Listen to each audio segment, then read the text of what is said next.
Across the galactic core from Terra, the homeworld of the Ellen lay in its ruins.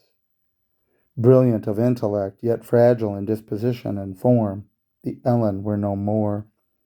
In their lightness and their elegant bodies, they had been like the angels of their elaborate theology. In their apprehension, the Ellen had been godlike, and in their fears, self-destroying.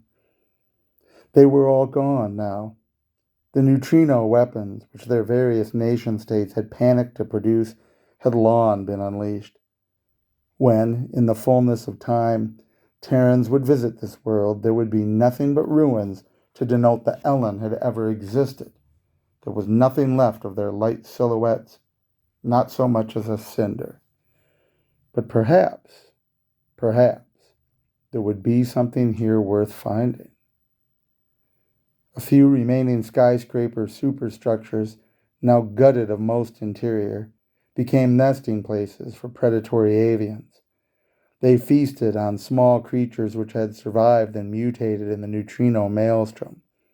They scampered about in the wreckage of the Ellen, and in the midst of the ruins, something new was emerging. The clans of rodents were developing primitive language and manipulating simple tools. The tribes of the Nar-Lee were slowly but inexorably beginning to wonder, beginning to think. Sim was a forager and a leader. He sniffed about the hole carefully and shot a quick stare skyward, patient and watchful against the threats of the avians above. The sky being clear, he twitched his tail to signal the others, and a scampering procession suddenly emerged. Darting over, around, and through the long-settled rubble, the thieves of the Ellen civilization were once again making their play. Into the ruins of an old shed, the Nar-Lee emerged.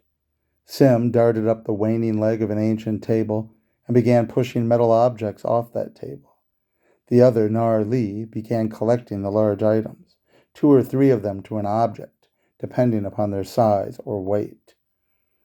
Sim brought up the rear, practically spinning his head in watchful guard against avian threats, as the procession quickly clanged and pinged the metal tools across the terrain and down into the colony of the tribes. The Nar-Lee had been collecting the tools for some time now. They had figured out what many of them were for. Their tunneled colony in the ruins of the Ellen grew more elaborate and better reinforced each day. The Ellen were gone forever, destroyed by their own vices and short-sightedness.